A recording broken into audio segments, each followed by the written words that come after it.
सभी का एक बार फिर वासु इंस्टीट्यूट में हाथ जोड़कर तहे दिल से स्वागत है।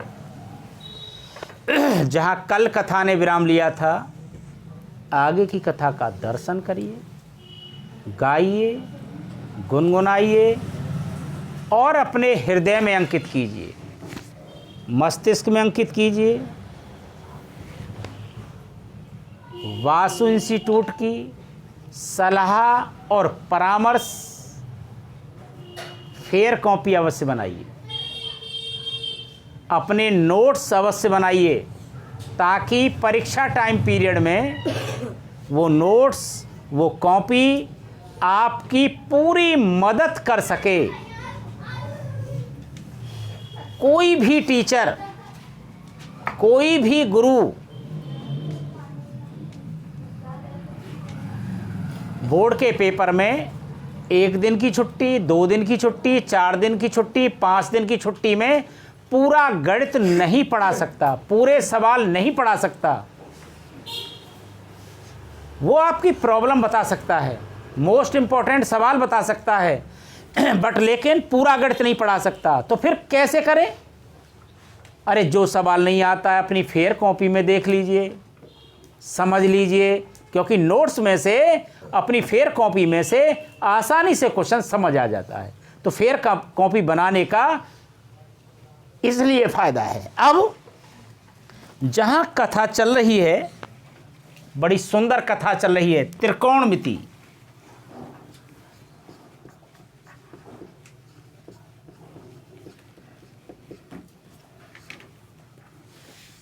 त्रिकोणमिति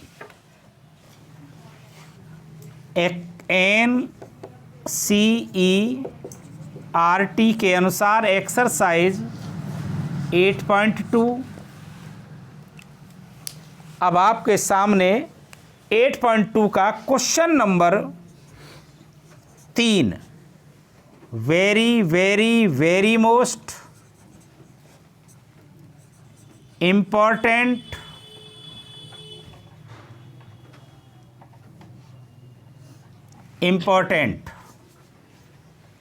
पर ईयर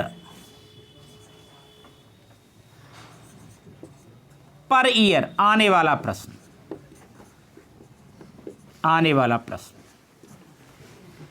पर ईयर आने वाला प्रश्न। जो इसे सीख लेगा उसे 4 नंबर, 5 नंबर, 6 नंबर, 2 नंबर मिलेंगे ही मिलेंगे। पर ईयर आने वाला प्रश्न। क्या प्रश्न है? 2 प्रश्न दूंगा, 2 प्रश्न देंगे। एक example number EXAMPLE, example number 8 है। कौन से पेज पर है? ऑन पेज 206 NCERT की बुक का, NCERT की बुक का है। और ये प्रश्न नंबर 3 है 8.2 एक्सरसाइज का। दोनों प्रश्न साथ साथ चलेंगे। यदि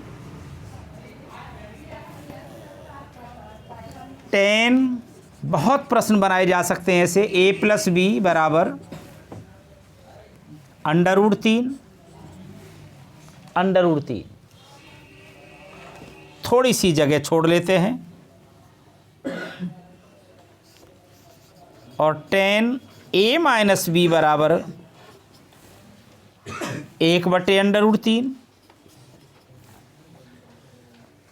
तो A और B के मान बताइए। तो A बराबर प्रश्नवाचक चिन्ह, B बराबर प्रश्नवाचक चिन्ह। अब क्या कहता है सवाल? एग्जाम्पल में क्या कह रहा है? एग्जाम्पल पे क्या कह रहा है? यदि साइन A-B बराबर 1/2,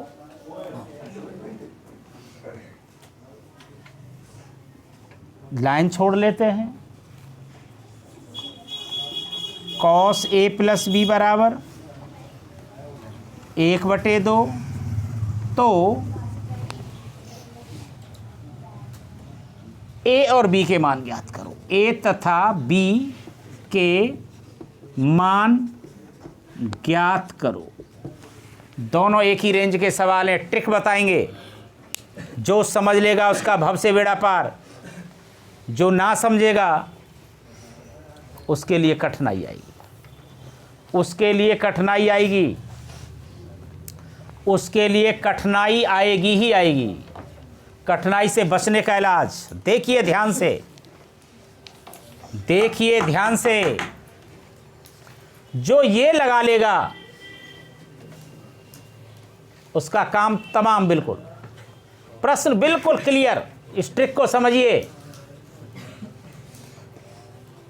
यहां क्या है 10,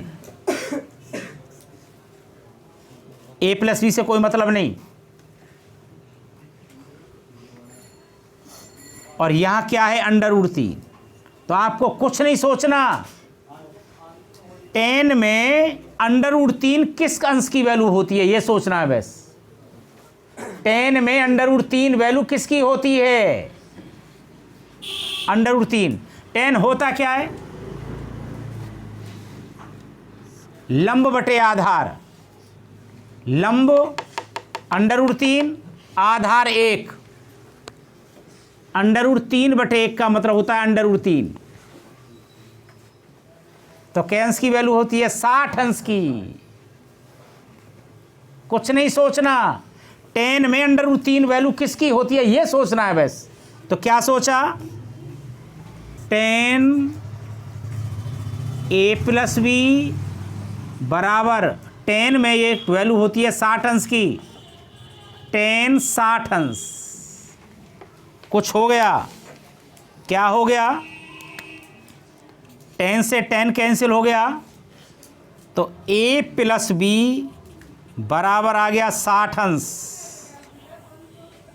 समीकरण नंबर 1 बन गया। कुछ नहीं सोचना,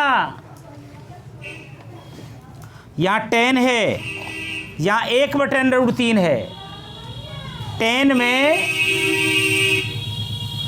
1/√3 वैल्यू किसकी होती है? 10 में 1/√3 वैल्यू किसकी होती है? उसकी होगी। 10 होता है लंब बटे आधार, जिसका लंब 1 और आधार √3। तो क्या हुआ? 10 a माइनस बी बराबर, इसे लिख सकते हैं 10 30 अंश। क्या हुआ? 10 से 10 कैंसिल हुआ, a माइनस बी बराबर 30 अंश। अब उत्तर की ओर आने लगे। समीकरण नंबर 2 बन गई। उत्तर आने के लिए तैयार हो रहा है। तीसरा चैप्टर पढ़ा था linear equation in 2 variables.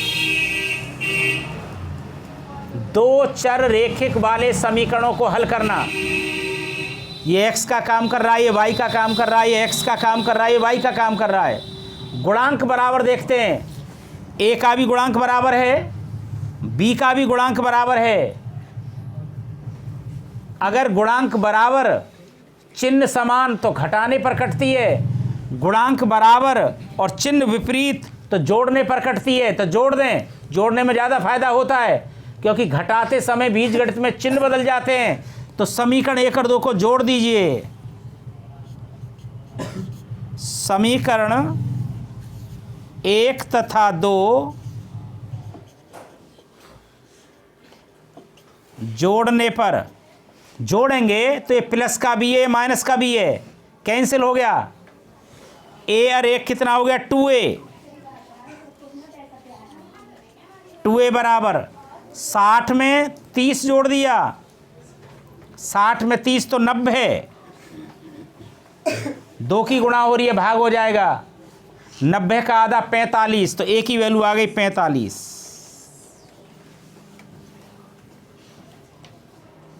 a की वैल्यू 45 अंश आ गई। जिसमें आसान हो उसमें रख दीजिए, जिसमें आसान हो उसमें रख दीजिए। पहली आसान है, प्लस में है, प्लस वाली चीज़ हमेशा आसान होती है।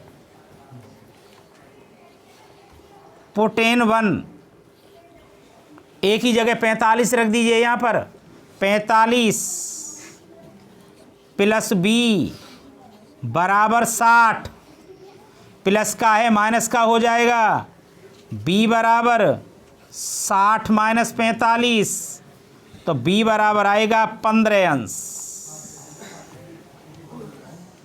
ले भाई, बी की वैल्यू 15 आ गई, ए की वैल्यू 45 आ गई। अब ये कोई कहने लगे कि इसे कैसे पता लगे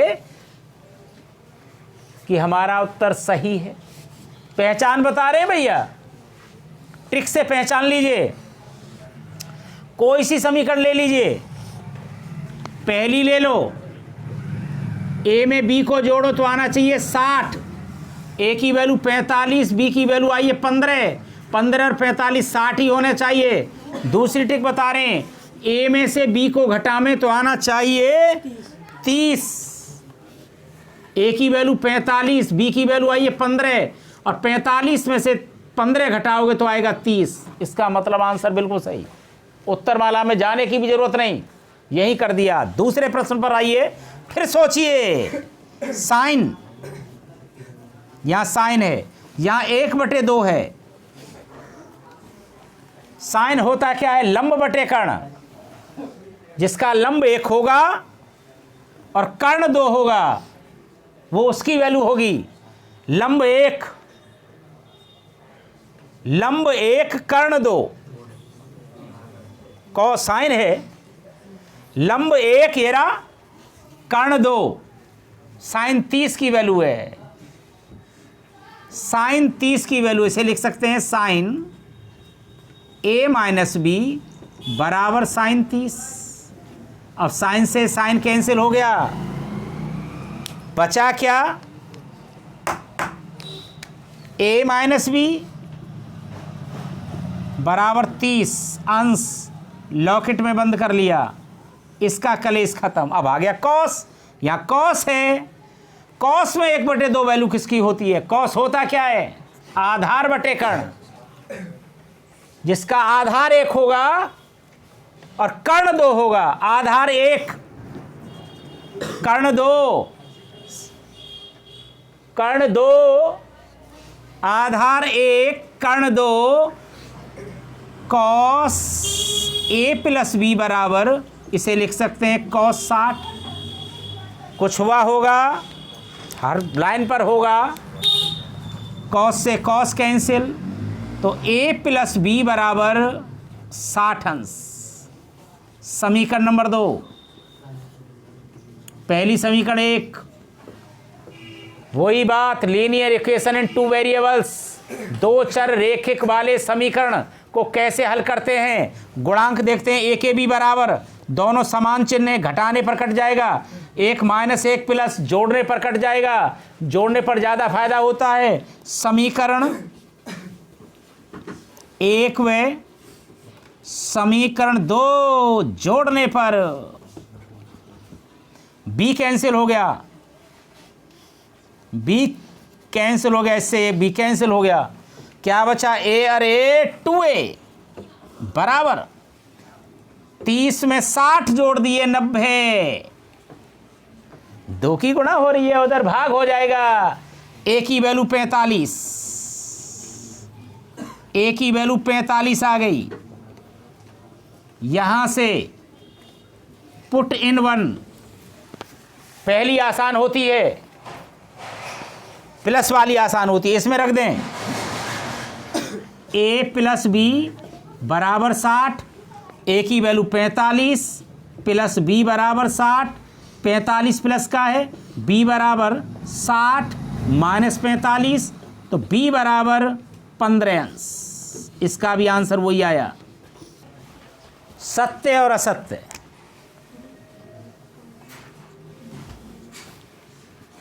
अगला प्रश्न है चौथा प्रश्न। सत्य और असत्य बताओ। ये नहीं पूछ रहा सत्य असत्य बताओ, ये भी कह रहा है यदि सत्य है तो कारण बताओ, कारण बताओ।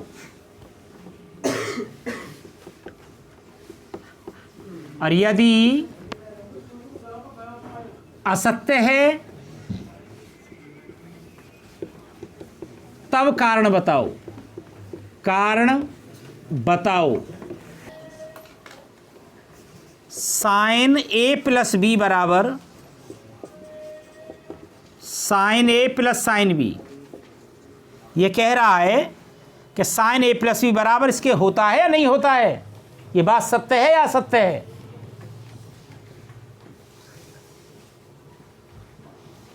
ये बात सत्य है या असत्य है? अब मैंने लिख दिया, जरा ध्यान से पढ़िएगा, माँ बाप का पैसा लग रहा है इसीलिए लग रहा है। देखो क्या होगा, ड्रामा होगा। इसका आंसर है असत्य।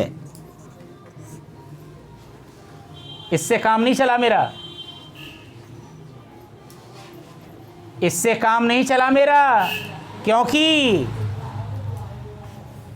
ये पूछ रहा है कारण बता, कारण बताओ क्यों असत्य है।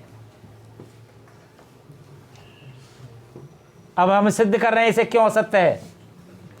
अगर ये सवाल बनाने वाले ने सही बनाया है, असत्य तो हो गया ये, तो इसकी वैल्यू इसके बराबर आ जाए तो सत्य, और इसकी वैल्यू इसके बराबर ना आए तो असत्य माना। अब कारण बता रहे हैं, कारण रीजन माना हमने a बराबर 60 अंश ले लिया और b बराबर 30 अंश ले लिया हमने। देखेंगे इन मानों पर खरा उतरता नहीं उतरता है। कुछ भी ले सकते हैं, ऐसा नहीं है मैंने जो लिया उनसे सिद्ध करूंगा। इन LHS की बात करें तो साइन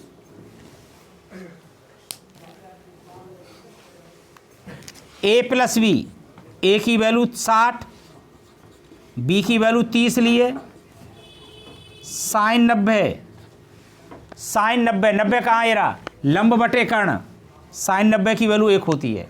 अब इसकी भी तो वैल्यू 1 ही आनी चाहिए। इसकी अगर 1 आ गई तो सत्य और 1 ना आई तो असत्य। इन RHS में क्या है, साइन ए की वैल्यू 60, साइन बी की वैल्यू 30, साइन 60 की वैल्यू लंब बटे कर्ण √3/2, साइन 30 की वैल्यू लंब बटे कर्ण 1/2। तो इससे हल करेंगे तो √3 + 1/2, इसका आया 1, इसका आया √3 + 1/2। तो क्या लिखेंगे, LHS not is equal to RHS। बराबर नहीं है, और ये कह रहा है बराबर, इसलिए क्या हो गया, असत्य हो गया, असत्य। क्वेश्चन नंबर 2 की बारी आ गई। थीटा का मान बढ़ने पर, थीटा का मान बढ़ने पर साइन थीटा बढ़ता है। अब इस बात को देखेंगे, थीटा का मान बढ़ाएंगे, थीटा का मान बढ़ाएंगे तो कह रहा है ये प्रश्न साइन थीटा का मान बढ़ता है। ये बात सत्य है, ये बात बिल्कुल सत्य है। अब इसे सिद्ध करेंगे, आंसर है इसका सत्य। कैसे, अब देखिए यहां पर, आनंद लीजिए, आनंद लीजिए, आनंद लीजिए। जो आनंद ले लेगा, जो सीख जाएगा, उसका भव से बेड़ा पार। वो आप भी अपनी ज़िंदगी को तरा लेगा, अपनी औलाद की को भी तरा लेगा, पढ़ा देगा। तो यहाँ पर साइन थीटा लिख लेते हैं, साइन थीटा, और यहाँ पर थीटा लिख लेते हैं। हमने कहा थीटा का मान बढ़ने पर, पहले 0 लिया थीटा, हमने पहले 0 लिया, उसके बाद 30 लिया, बढ़ गया, उसके बाद 45 लिया, बढ़ गया, उसके बाद 60 लिया, बढ़ गया 60 अंश, उसके बाद 90 अंश लिया, बढ़ गया। अब देखेंगे साइन थीटा का मान बढ़ाएगा घटाएगा, बढ़ाएगा घटाएगा। साइन 0, थीटा की वैल्यू 0, साइन 0 0 ही होता है। अब 0 से बढ़कर क्या आता है देखते हैं। साइन 30, साइन 30 एरा लंब बटे कर्ण 1/2, 0 से बढ़ गया, बात सही आ रही है। 45 अंश का एरा लंब बटे कर्ण 1/√2, और भी बढ़ गया। 60 अंश √3/2, साइन 60 की वैल्यू, और भी बढ़ गया। 90 अंश 1 हो गया, और भी बढ़ गया। ये 0 से ज़्यादा है, इसका मतलब आधा, ये आधे से ज़्यादा है, ये आधे से ज़्यादा है, फिर 1 हो गया, बढ़ रहा है, बिल्कुल सत्य, इसलिए सत्य है। ये बात बिल्कुल सत्य निकली।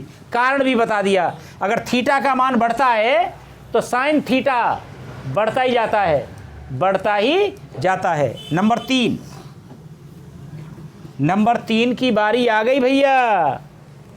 तीसरा प्रश्न क्या कह रहा है? थीटा के सभी मानों के लिए, सभी मानों के लिए साइन थीटा बराबर कॉस थीटा। थीटा का कोई मान ले लो, यह कह रहा है प्रश्न, थीटा का कोई मान ले लो और साइन थीटा और कॉस थीटा की वैल्यू बराबर आएंगी, ये कह रहा है। तो ये असत्य है।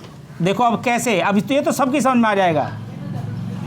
अब देखो साइन थीटा बराबर 45 लिया, थीटा बराबर लिया 45, तो साइन 45 बराबर कॉस 45, साइन लंब बटे कर्ण 1/√2 बराबर कॉस 45 आधार बटे कर्ण 1/√2। ये तो दोनों में बराबर आ गया भाई।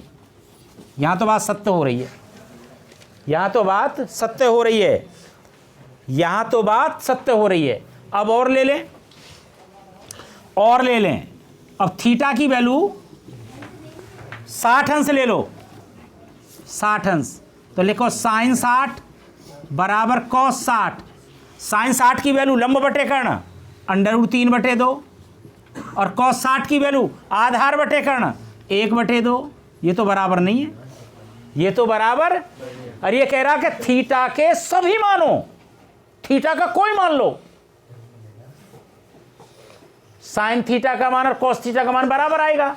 45 पे तो बराबर आ गया, पर 60 पे तो बराबर नहीं आया, सभी मानों पे तो बराबर नहीं है, इसलिए कैसा हो गया?